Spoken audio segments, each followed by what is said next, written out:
हा धडा आपण बघूया. मिस स्लिपरी म्हणजे घसरणारी मुलगी, स्लीप होणारी मुलगी. स्लीप हा शब्द वापरलेला आहे बघा. स्लीप म्हणजे घसरणे. गाडी चालवताना आपण स्लीप होतो म्हणजे घसरतो. तर त्या स्लीपपासून नाऊन तयार केलं आणि स्लिपरी झालं. चला आता या गोष्टीचं सारांश. एक एकटी मुलगी जी घरात आणि शाळेत तिला त्रास दिला जातो, तिच्या भावना कोणी समजावून घेत नाही, या आशयाचा हा पाठ आपण शिकणार आहोत. I got ready and went to school. मी माझी तयारी केली आणि शाळेत गेले. In the first period our class teacher who taught us English told us to take out our composition notebook. आणि पहिला पिरियड इंग्लिशचा असतो म्हणून सरांनी सांगितलं की तुम्ही इंग्रजीच्या वह्या काढा.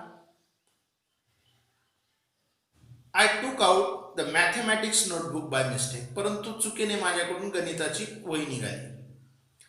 I replaced it quickly but the teacher perhaps had kept her gaze fixed on me. मी पटकन ती मध्ये टाकली परंतु तोपर्यंत शिक्षकांनी माझ्याकडं बघितलं, शिक्षकांचं लक्ष माझ्याकडे गेलं. She shouted. मॅडम ओरडल्या, come here with your book Sayali. तुझं नोटबुक घेऊन माझ्याकडे ये. मॅडम ओरडल्या. I obeyed her but her angry looks made me legs tremble. मी त्यांची आज्ञा बाळगली परंतु त्यांचा रागीट आवाज हे सगळं बघून मी घाबरले, माझे हातपाय थरथर कापायला लागले.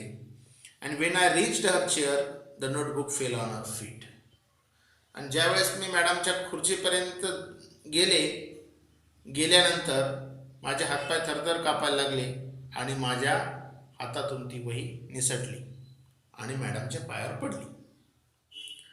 सम गर्ल्स लॉफ लाऊडली. असं झाल्यानंतर मुलं हसतात. काही मुली हसल्या. The teacher thought that I had drop the notebook on purpose. मॅडमला असं वाटलं वही मी जाणीवपूर्वक मॅडमच्या पायावर पाडली. She stared at me with an all during look. आणि त्या रागा माझ्याकडे बघायला लागल्या. Go and stand near your seat. जा आणि तुझ्या जागेवर उभी राहा. She yelled. I keep standing punished for the hole period. आणि त्या रागा मला म्हणाल्या, जा तुझ्या बेंचवर तुझ्या जागेवर जाऊन उभा राहा. आणि मी पूर्ण पिरियड माझ्या जागेवर उभी राहिली. पनिश केलं, मला शिक्षा झाली. The next was history class and my favourite subject. आणि पुढचा जो काही तास होता तो इतिहासाचा होता आणि इतिहास माझा आवडता विषय होता. The teacher had asked us to memorise the causes and effect of the battle of Panipat. आणि शिक्षकांनी सांगितलं की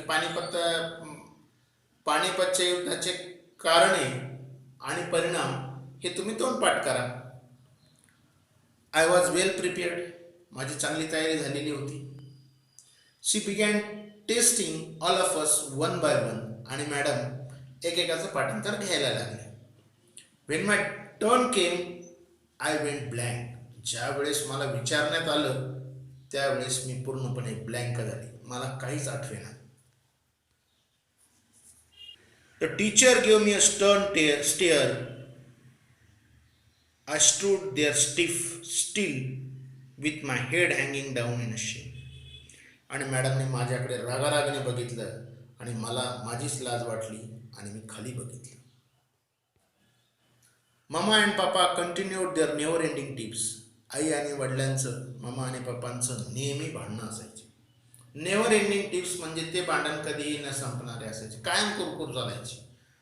पप्पा used every opportunity to express his annoyance. आणि पप्पा नेहमी माझ्या आईवर रागवायचे. Mama on her part did not allow any such occasion to slip without turning it into a vociferous quarrel. आणि आई पण, पप्पा रागावल्यानंतर आई पण, अशी एकही वेळ असे झाली नाही की आईने रागा भांडणं केलं नाही. आई रागा भांडली नाही. ती पण रागावल्यानंतर पप्पाला प्रतिक्रिया द्यायची आणि पप्पासोबत भांडणं करायची. The quarrel was between the two. भांडणं हे दोघांमध्ये होते. But the punishment inevitably descended on a third one. भांडणं दोघांचे व्हायचे, परंतु राग माझ्यावर काढला जायचा. That is me at school. At school, wherever and whenever I heard raised voices, I felt as if Mama and Papa were quarreling, someone even in the midst of silence, Mama's screams came piercing through my ears, and whenever I heard Mama's high-pitched yells, my legs squirreled. मला वर्गात जरी असले, शाळेत जरी असले, तर mummy आणि पप्पा, मम्मीच्या भांडणाचा आवाज मला शाळेमध्ये देखील यायचा आणि मला भीती वाटायची. माझे हातपाय थरथर कापायचे. One day I was coming down the school stairs. Somebody from the top gave a frantic scream. एकदा मी शाळेच्या पायऱ्यावरून खाली उतरत होते. कोणीतरी खूप जोरात ओरडलं.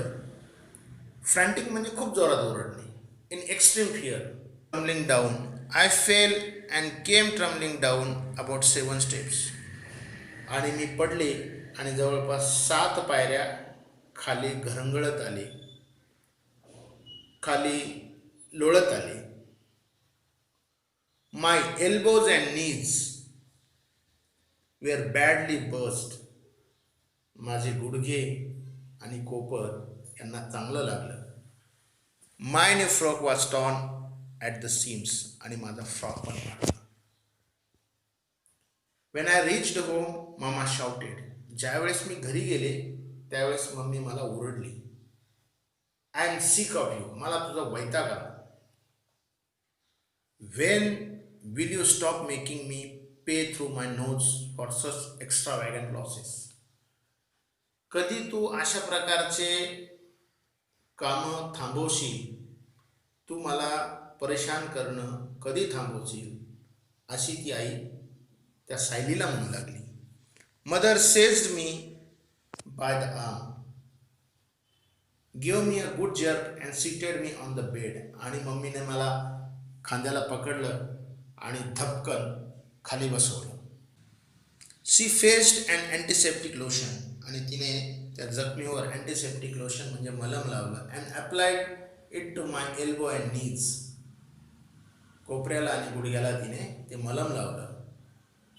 but did not hug me. परंतु मला तिने कवेमध्ये घेतलं नाही किंवा तिने मला आलिंगन दिलं नाही. तिने मला हग केलं नाही. हग करणे म्हणजे काय? आलिंगन देणे, कवेमध्ये घेणे.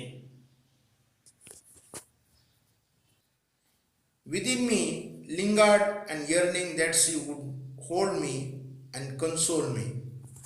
मला मनातून असं वाटत होतं की तिने मला जवळ घ्यावं, तिने प्रेमाने माझ्यासोबत 2 शब्द बोलावे, माझ्या भावना तिने समजून घ्यावा, अशी भावना माझ्या मनामध्ये होती. परंतु तिने त्यापैकी काही केलं नाही. Even if she had given me just sympathetic pat, my smarting limbs would have been smooth. थोडं जरी भावना तिने माझ्यासोबत व्यक्त केल्या असत्या तरी देखील मला ज्या काही वेदना होत होत्या त्या वेदना निश्चितच कमी झाल्या असत्या, असं सायली विचार करू लागली. म्हणजे ती स्वतः अशी विचार करू लागली. तिनंच तिचं आत्मकथन या पाठातून आपल्याला सांगण्याचा प्रयत्न केला. My younger brother was close by. आणि माझा लहान भाऊ माझ्या जवळच बसलेला होता. As mama walk away to the kitchen. ज्यावेळेस मम्मी किचनमध्ये गेली, ही केम अँड सॅट डिसाइड मी. तो माझ्या अगदी जवळ आला. ही placed his little hand on my arm and whispered. त्याने त्याचे लहान हात माझ्या खांद्यावर ठेवले आणि काय म्हणला, are you in a great pain. तुला फार त्रास झाला का? I hugged him tight and started crying again. आणि मी त्याला घट्ट पकडलं आणि मी रडायला लागले. I use to walk quite cautiously. मी नेहमी सावधानतेने चालायला लागले. Yet I would often stumble. मला असं वाटायचं की मी पुन्हा पडते की काय. One day the class monitors announced, we will call her slippery, other sleep on wet ground, Sayali manage to sleep even on a dry land. आणि मग एकदा मॉनिटर मॉनिटरने अनाऊन्स केलं की ही सायली कुठल्याही पद्धतीचं चिखल नसताना, ओलं नसताना ती पडू शकते. तिला चांगल्या जमिनीवर, चांगल्या जागेवर देखील चालता येत नाही. म्हणून तिला आपण आता काय म्हणायचं? स्लिपरी म्हणायचं. That provided the other girls of a class no scope for fun. आणि बाकीच्या मुलींना तर फार आनंद झाला आणि बाकीच्या मुली देखील मला चिडवायला लागल्या. They tease me with a new title every day. आणि या सगळ्या मुली मला दररोज वेगवेगळे चीड घेऊन मला चिडवायला लागले. Soon a verse was compose in my honour. आणि लवकरच माझ्यावर एक काव्याची निर्मिती देखील झाली. कोणतं काव्य होतं? Slippery slippery sleeping without mug. Slippery slippery sleeping without mug. Ask her the simplest question, no answer is your luck. बघा, स्लिपरी स्लिपरी स्लीपिंग विदाउट मग. कुठल्याही पद्धतीचं चिखल नसताना तरी देखील ती घसरते, स्लिप होते. Ask her the simplest question. तिला कितीही साधा प्रश्न विचारला, नो आन्सर इज युअर लक. तिला त्या प्रश्नाचं उत्तर देता येत नाही किंवा त्या प्रश्नाचं उत्तर तिच्या नशिबामध्ये नाही. I lived in perpetual fear of everyone, the girls, the teacher, the young and the old. मी नेहमी एका अनामिक भीतीमध्ये असायची. शिक्षकांबद्दल भीती असायची, मैत्रिणीबद्दल भीती असायची. यंग अँड ओल्ड, तरुण असेल, वयोवृद्ध असेल, म्हणजे घरातील मंडळी, घरातील जे काही तिचे मम्मी पप्पा होते ते देखील तिला मदत करत नव्हते. ते नेहमी भांडायचे, तिच्या भावना कोणी समजून घेत नव्हतं. म्हणून मम्मी पप्पाबद्दल भीती वाटायची, शिक्षकाबद्दल भीती वाटायची आणि मैत्रिणीबद्दल भीती वाटायची. When I was in class, ज्यावेळेस मी वर्गात असायचे, I dare not move out and when I was outside. मी वर्गात असली की मला बाहेर जाण्याची भीती असायची आणि मी बाहेर असली की मला आतमध्ये येण्याची भीती वाटायची. I was afraid of re entering the class. मी वर्गामध्ये येण्यासाठी देखील मला भीती वाटायची. Nor could I muster the courage to speak to anyone. आणि मला धाडसाने दुसऱ्याबद्दल बोलण्याची कधीही हिंमत झाली नाही. मी